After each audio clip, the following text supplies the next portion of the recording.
Oke, Assalamualaikum warahmatullahi wabarakatuh. Salam sejahtera bagi kita semua. Saya mulai dari perkenalan. Saya Albin Nur Rohim dengan NIM 2021-12022 akan menjelaskan rangkuman video yang telah saya dapatkan sesuai berdasarkan dari materi yang diberikan oleh Bapak Insinyur Abadi Nugroho Eskom Mkom selaku dosen interoperabilitas. Di sini saya mendapatkan judul mengenai Understanding Healthcare Messaging Design Pattern. Apa yang disebut dengan pola desain ialah tata letak struktural yang digunakan untuk memecahkan masalah desain yang umum dihadapi dalam industri pengembangan perangkat lunak. Pola ini digunakan untuk mencegah perusahaan mengulang-ulang setiap kali melakukan atau memulai proyek yang baru. Kemudian, pola yang berbeda harus digunakan untuk membuat komponen individual dari keseluruhan desain. Maksudnya di sini ialah tentang bagaimana aplikasi dapat berkomunikasi antara satu dengan yang lainnya. Jadi di dalam video dijelaskan bahwa mengenai pola desain ini sangat banyak sekali penjelasannya.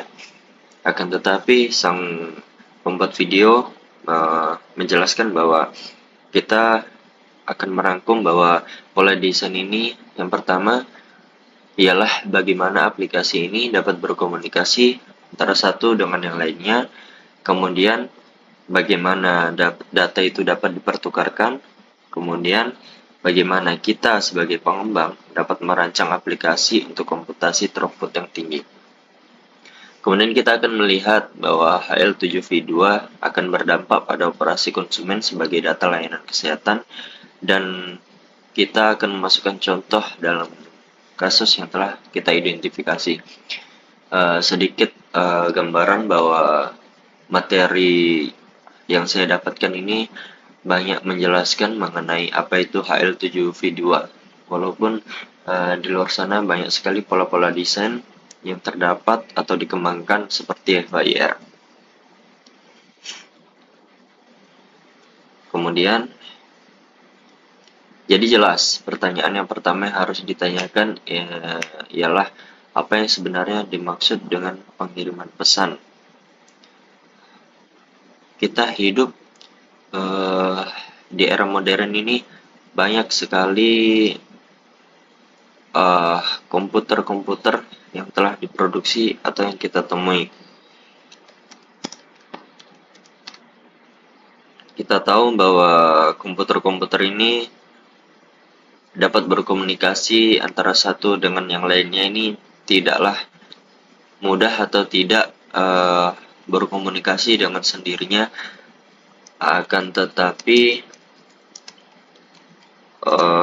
dia memerlukan satu pola pesan khusus agar penyampaian pesan itu dapat berjalan antara satu komputer dengan komputer yang lainnya, dan juga dapat melakukan sebuah pertukaran data, dan itulah yang dimaksud dengan pesan, yaitu komunikasi antara satu komputer dengan komputer yang lainnya guna menjalankan sebuah program.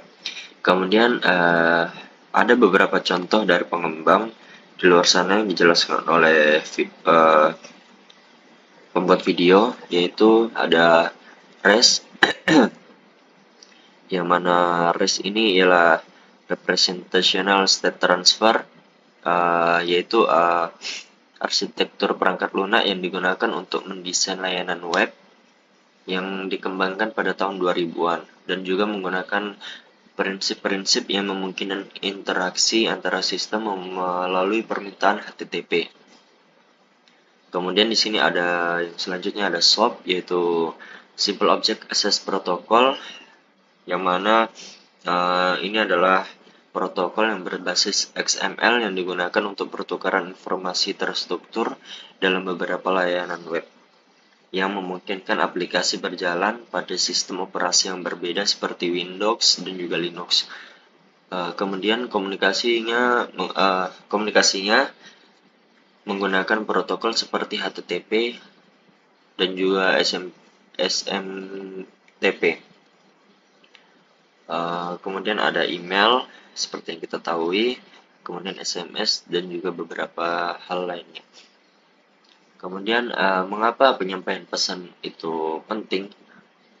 Jelas karena sebagai penyampaian pesan itu penting agar lancarnya semisal satu komputer ini ingin mengkoneksikan dengan komputer yang lainnya, tentu saja dia perlu satu pola desain khusus yang sudah dijelaskan sebelumnya guna menyampaikan pesannya untuk berkomunikasi. Seperti halnya kita ketika berbicara dengan orang tuli, kita akan menggunakan satu bahasa khusus, yaitu bahasa isyarat, karena kita tidak bisa menggunakan bahasa kita sehari-hari ketika berbicara dengan orang tuli. Itulah yang disebut dengan pola desain atau pesan khusus dalam penyampaian sebuah pesan agar terjalinnya komunikasi. Kemudian, aplikasi akan mendapatkan data dari sistem kesehatan berupa pesan, kemudian pengguna berinteraksi melalui aplikasi tersebut. Ketika mereka membuat suatu pertanyaan dalam sistem, maka sistem akan menjawab, dan itulah yang dinamakan pesan seperti yang sudah dijelaskan sebelumnya. Tapi akan muncul lagi pertanyaan, jika hal tersebut mudah dilakukan, maka kita tidak perlu 1 juta cara untuk menyelesaikan masalah tersebut. Maksudnya di sini ialah kalau dalam penyampaian pesan antara komputer satu dengan komputer yang lainnya, entah itu di bidang kesehatan, industri, ataupun perkantoran dan dimanapun itu yang menggunakan komputer, kalau hal tersebut terdengar mudah, maka kita tidak perlu membutuhkan yang namanya pola desain, seperti yang dirangkum dalam materi ini. Ada banyak cara bagi perangkat lunak untuk berkomunikasi antara satu dengan yang lainnya, dan kita jadikan beberapa kategori. Dan kategori inilah yang dimaksud dengan pola desain. Kemudian berbicara mengenai pola desain dalam arsitektur perangkat lunak, kita mendapati bahwa komponen utama dalam pola desain ada 2 yang dijelaskan dalam video ini. Sang pembuat video menjelaskan bahwa ada 2 komponen utama dalam pola desain, yaitu event dan juga view. Di sini event memungkinkan agar perangkat lunak dapat mengenali atau dapat melakukan tindakan sebagai respon terhadap suatu kejadian. Kemudian view-nya di sini untuk mewakili keadaan aplikasi saat ini. Kemudian masuk pada contoh. Di sini sang pembuat video memberikan 2 contoh mengenai pertandingan sepak bola dan juga sistem di rumah sakit. Mohon maaf, mungkin agak ini karena saya saat ini sedang flu, mungkin terdengar agak ini. Baik, di sini contoh yang pertama dalam pertandingan sepak bola. Event di sini ialah serangkaian proses yang terjadi selama pertandingan. Kemudian view-nya sendiri merupakan papan skor yang menunjukkan hasil dari pertandingan, dan dari sanalah kita akan mengetahui informasi apa yang terdapat dalam pertandingan sepak bola tersebut. Kita jabarkan bahwa event di sini ialah serangkaian proses dari pertandingan sepak bola, mulai dari tendangan bola pertama, kemudian babak pertama, kemudian proses pencetakan gol, kemudian masuk ke babak kedua, mungkin ada penalti. Nah, disitulah dan disitulah yang disebut atau yang dinamakan sebagai event, yaitu serangkaian proses yang terjadi dalam pertandingan. Kemudian view-nya di sini ialah papan skor. Contohnya seperti misal Arsenal melawan Liverpool. Jika suatu rangkaian pertandingan sepak bola itu dari awal hingga akhir adalah adalah event, maka view-nya di sini ialah papan skor atau hasil atau tampilan selama pertandingan. Jadi semisal jumlah skor antara Liverpool dengan Arsenal ialah 3-1 atau mungkin 3-2, maka papan skor inilah yang dijadikan sebagai view atau penampil kejadian saat ini, penampil hasil saat ini, hasil dari proses yang sedang berjalan atau hasil akhir. Itulah yang disebut dengan view. Kemudian masuk ke contoh yang kedua, sama halnya dengan rumah sakit. Seorang pasien yang datang karena memiliki suatu kepentingan dan akan didata mengenai keluhannya di rumah sakit, maka dia akan melakukan suatu proses seperti daftar, kemudian periksa, dan juga diberi obat. Nah, itu adalah event karena dia melakukan proses konsultasinya mengenai penyakitnya. Dan dari kejadian tersebut terdapat respon atau tindakan di dalamnya. Kemudian riwayat atau berkas konsultasi itu yang disebut view, di mana pasien akan dapat melihat hasil dari konsultasi penyakitnya. Baik, sedikit dijabarkan di sini bahwa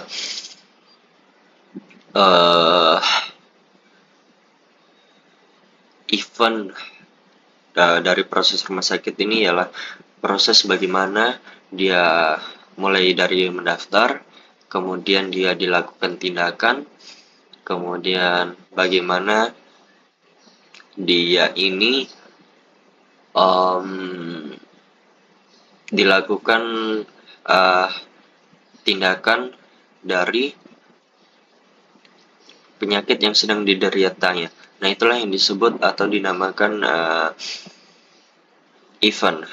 Ada proses tindakan atau respon yang terjadi antara pasien dengan suster perawat ataupun dokter di dalamnya. Itu yang disebut dengan event.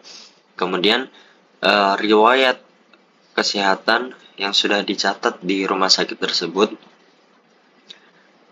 itulah yang dinamakan dengan view, sehingga suatu saat pasien datang kembali ke rumah sakit, maka suster hanya tinggal melihat berkas yang sudah terdata sebelumnya mengenai riwayat kesehatan dari pasien tersebut. Nah, itulah yang disebut dengan view. Kan tetapi, jika tujuan kita berbicara tentang cara aplikasi dibuat dan cara-caranya sistem eksternal dapat berinteraksi dengan mereka, kedua hal tersebut terkait erat sehingga sama seperti yang sudah dikatakan bahwa aplikasi dipecah menjadi dua komponen. Terdapat dua komponen di dalamnya, yaitu event dan juga view, yang sudah dijelaskan sebelumnya tadi itu.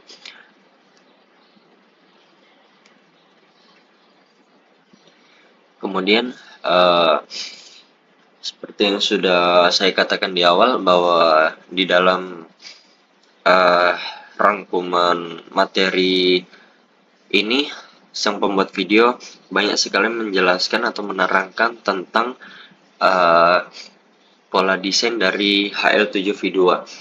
Sedikit penjelasan mengenai HL7V2.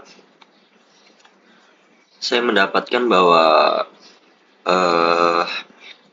HL72 ini standar yang paling banyak digunakan dari awal pembuatannya sekitar akhir tahun 1900-an, 1970, yang mana standar ini bertujuan untuk memfasilitasi pertukaran informasi kesehatan secara elektronik. HL7V2 ini berfokus pada kinerja rumah sakit seperti penerimaan pasien dari hasil laboratorium, juga penagihan. Kemudian dia memiliki 3 karakteristik utama, yaitu yang pertama berbasis pesan yang menggunakan berbagai jenis pesan yang telah ditentukan sebelumnya sebagai transfer data, kemudian penerimaan data, dan juga berbagai jenis pertukaran data lainnya. Kemudian pengadopsiannya luas, yaitu sudah lama digunakan dari tahun 1970-an dan banyak digunakan di rumah sakit hingga sekarang. Kemudian fleksibilitas yang tinggi yang menyebabkan variasi dalam implementasinya. Kemudian ada juga pengembang mengembangkan standar atau sistem baru yang namanya FHIR, yang mana FHIR ini ialah Fast Healthcare Interoperability Resource, yang merupakan standar yang dirancang untuk mengatasi beberapa keterbatasan dari HL7V2 yang sudah dibuat sebelumnya. Maka dikembangkanlah FHIR ini untuk melengkapi HL7V2 sebelumnya, yang memiliki karakteristik yaitu dapat mengorganisir data ke dalam sumber daya yang mewakili data klinis atau administratif yang berbeda seperti pasien dan juga observasi. Kemudian terdapat API RESTful yang menggunakan standar web seperti HTTP, JSON, XML, dan juga diintegrasikan ke dalam layanan web. Kemudian pengambilan data dari FHIR ini sangat detail dan juga spesifik daripada keseluruhan dokumen yang ada atau yang terdapat di dalamnya. Kemudian panduan implementasi yang memungkinkan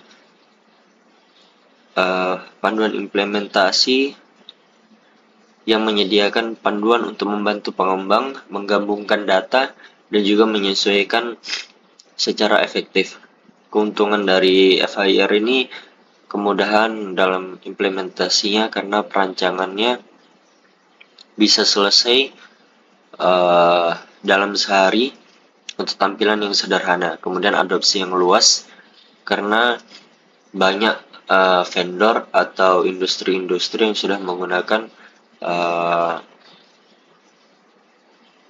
standar atau sistem FHIR ini. Kemudian interoperabilitas yang baik antar sistem yang meningkatkan koordinasi perawatan dan juga akses data pasien. Kemudian saya mendapati bahwa ringkasan perbandingan antara FHIR dan juga HL7V2 ini mulai dari adopsinya. HL7V2 sudah lama digunakan sudah sangat tua, dari tahun 1970-an.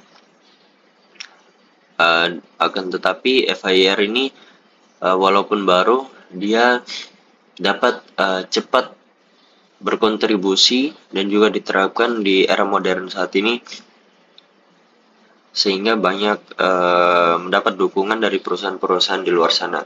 Kemudian teknologi HL7V2 ini merupakan pesan lama, sementara FHIR ini menggunakan standar web atau API RESTful yang sudah saya jelaskan sebelumnya. Kemudian di antara fleksibilitas dan juga konsistensi, HL7v2 ini dapat menyebabkan implementasi yang tidak konsisten, sementara FIR bertujuan untuk konsistensi melalui sumber yang telah ditentukan dan juga panduan implementasi yang kuat.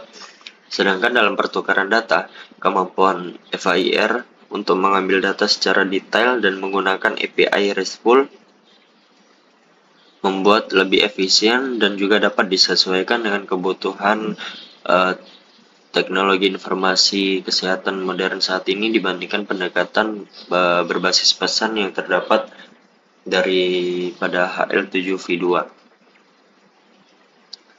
Kemudian berbicara tentang HL7v2, kita akan menemukan bahwa seperti yang sudah dijelaskan sebelumnya, yang pertama, dia ini dipakai di mana-mana karena penggunaannya dari tahun 1970-an dan sudah sangat tua sekali, sehingga tercetuslah satu sistem baru yang lebih efisien, FIR. Kemudian dia memiliki tantangan yang berat karena itu tadi, karena dia menggunakan pola pesan yang lama. Sedangkan FIR ini menggunakan web, sehingga tingkat efisiensinya lebih menguntungkan dari FIR. Kemudian terdapat beberapa hal menarik di dalamnya yang saya tidak bisa merangkum dari video si pemateri. Kemudian saya pikir data HL7v2 menghadirkan serangkaian tantangan yang menarik untuk dipecahkan. Ini tadi penjelasan sebelumnya. Karena seperti yang kita tahu, model yang baik tentang bagaimana pola pesan mempengaruhi arsitektur perangkat kita, dan saya rasa tidak ada solusinya karena kita bisa saja diarahkan ke hal yang salah atau tidak sesuai. Mohon maaf karena saya flu. Baik, ini adalah contoh pesan dari HL7v2 dalam sebuah rumah sakit. Ini adalah contoh pesan terenkripsi dari format teks yang dibatasi karakter HL7v2 yang dikirim langsung melalui soket TCP yang menggunakan protokol dan kemudian sering disalurkan melalui VPN. Dari sini kita dapat mengkategorikan ini adalah sebuah pesan mengenai pengobatan pasien. Ini adalah sebuah pesan proses yang mana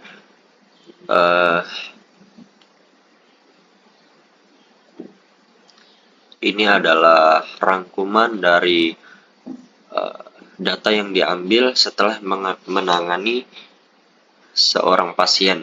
Itu yang saya dapat dari sang pembuat video. Kemudian pesan tersebut terdengar seperti event, bukan? Yaitu tindakan atau proses atau respon dalam suatu kejadian. HL7v2 di sini dapat disebut sebagai reaksi. Jika kita kaitkan dengan rumah sakit, maka pasien akan melakukan pengobatan di sana. Pasien kita anggaplah sebagai aplikasi. Maka rumah sakit akan merespon dengan tindakan yang diperlukan yang kita sebut sebagai event. Dan setelah serangkaian proses tersebut, maka akan terdapat yang namanya riwayat pasien dalam database rumah sakit yang disebut dengan view.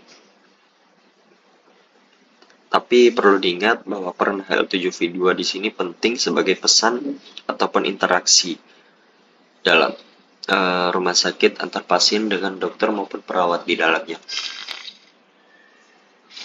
Kita asumsikan saja jika pasien itu sedang mendaftar dengan diagnosa penyakit yang dikeluhkannya, maka ketika perawat hanya menjawab, "Oh, sakit gini doang, bisa juga sembuh. Yaudah sana daftar," atau suatu respon yang salah lah kita anggap. Itulah yang disebut dengan pesan atau messaging design pattern, atau dalam hal ini HL7v2. Jika hal tersebut terjadi, maka di sini terdapat masalah dalam penyampaian pesan, seperti yang sudah dikatakan sebelumnya. Jika responnya itu buruk, maka akan berdampak pada histori rumah sakit, atau bisa kita anggap sebagai arsitektur aplikasi kita menggunakan pola desain yang sangat salah atau prosedur yang salah. Jadi respon seperti apa yang seharusnya dijalankan? Maka dijelaskan di sini bahwa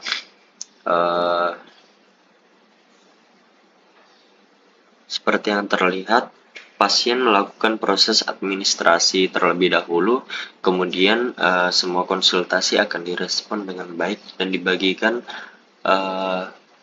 oleh bagian pendaftaran.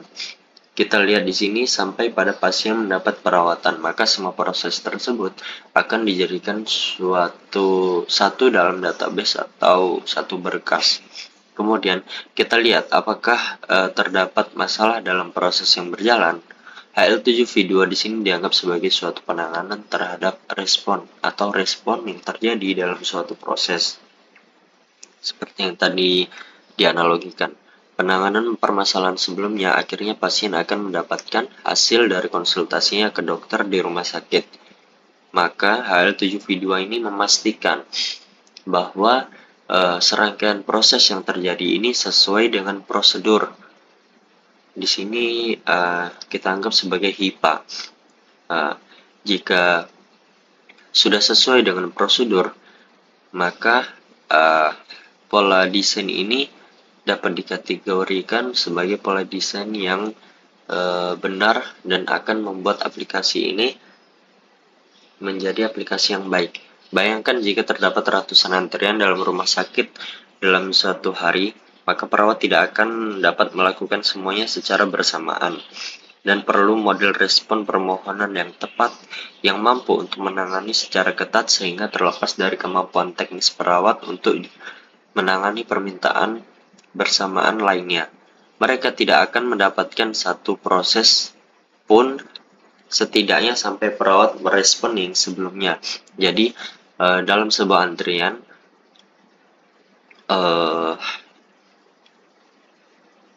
pasien pertama pada antrian pertama harus mendapatkan respon terlebih dahulu sebelum perawat menangani pasien selanjutnya.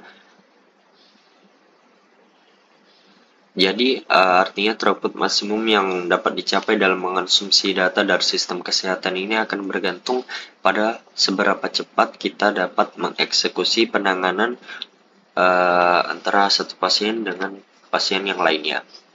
Baik, di sini saya mendapati kesimpulan dari link video yang telah saya dapatkan mengenai Understanding Healthcare Messaging Design Pattern dari uploadan dari YouTube channel Redox. Saya mendapati bahwa HL7V2 ini sebagai pola pesan yang memastikan bahwa setiap proses terekam dengan baik dalam sistem. Dan ini sangatlah penting dalam situasi dengan banyak antrian pasien. Throughput maksimum yang telah ditentukan oleh kecepatan eksekusi setiap permintaan. Juga memahami dan menerapkan pola desain pesan seperti HL7V2 dalam perawatan kesehatan ialah kunci untuk merancang sistem dengan throughput yang tinggi. Pola ini memastikan bahwa data yang ditangani dengan efisien dan respon dari sistem kesehatan sudah sesuai dengan kebutuhan dari pasien. Mungkin itu saja yang bisa dapat saya sampaikan mengenai review atau ringkasan materi dari Understanding Healthcare Messaging Design Pattern. Apabila terdapat suatu penyampaian yang salah, kemudian ada data yang salah maupun data yang kurang tepat, maka saya mohon maaf dan mungkin bisa dikoreksi ataupun memberikan respon di kolom komentar. Ataupun